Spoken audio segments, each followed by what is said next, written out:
this. Now I'm going to turn this around and show you the changes that are made to the back end of this machine.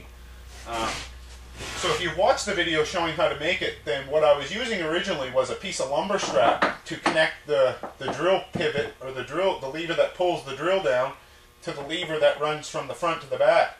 But what I found is the lumber strap, it did eventually break, and instead of just replacing it with a new piece of lumber strap, then what I tried is I thought I'd try something different and see if I couldn't come up with something a little more durable.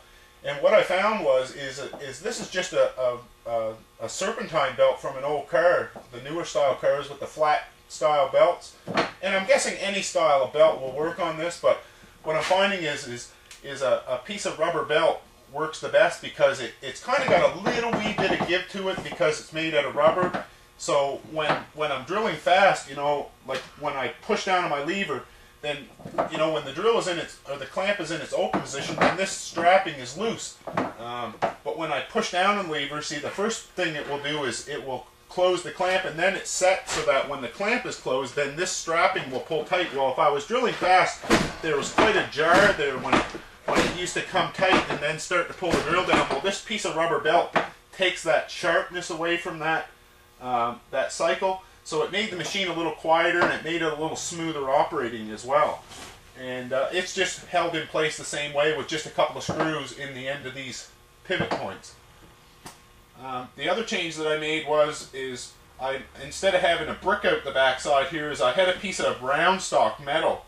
You know, it's about 8 or 9 inches long round stock. I think it's 2.5 inches around. Well, I just tie strap this to the bottom of this lever, and that gives me my weight to open my clamp. And there's that spring running through. It just runs through from the front of that lever and just hooks somewhere to the back of this cabinet, and that just gives that little bit of extra pull, so the clamp will open and it will stay open.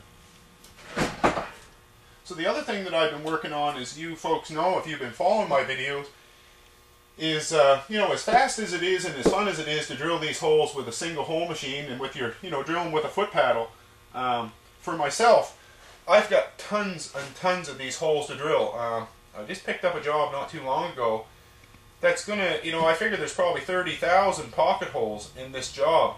Well, drilling them one at a time would take a whole bunch of time, and like I said in the early video, I'm sure that by the end of the 30,000, I wouldn't be having any more fun drilling pocket holes anymore. So, and plus it would take, you know, a considerable amount of time even drilling them as fast as this machine will drill. So it took me a while, but I did track down my drills, and I just got them this morning.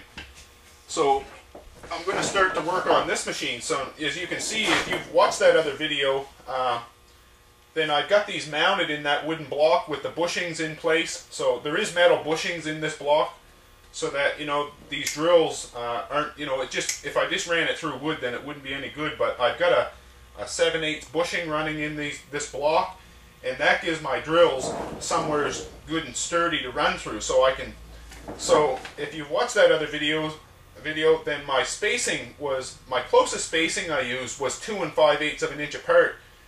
And at 2 5/8 I found everything was going perfectly tight.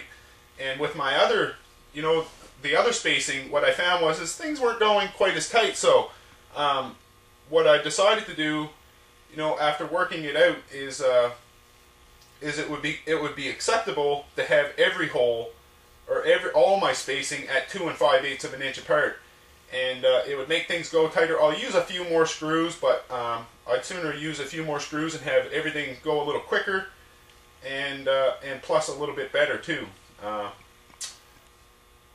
So this is kind of the design stage here. As you can see, I'm looking at it and just kind of dreaming on how I'm going to do this. So my next stage now is with this block is I've got to build this up so that this is kind of a box, you know, more like a drawer, that, you know, this is going to slide up and down in a set of drawer slides.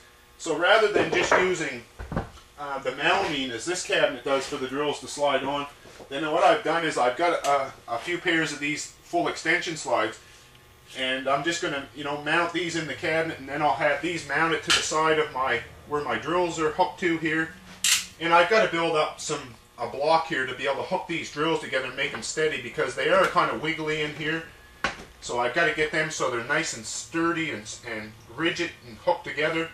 and then I'll mount it in this, a cabinet the same size as this one. Now I'm not going to tear this cabinet apart. This is going to be, this will be my single hole machine, or this will be my machine until I get this new one built, because it doesn't take much melamine to build this cabinet, and it doesn't take very long if I don't really want a fancy one. I just want to see if this is going to work for sure.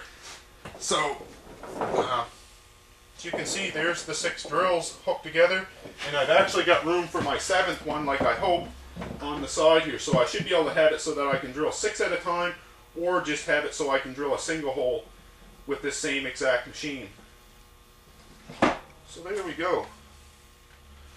So, I just getting this started, I thought I'd show you the video, so hopefully you folks enjoyed seeing this, and I hope you keep tuning in. As I get more of this done, then I'll do some taping as I get this thing closer together, and of course when I get it together I'll show you the demo too. So thanks for watching this video, and thanks for supporting Wooden Tool Company, and I hope you keep tuning in.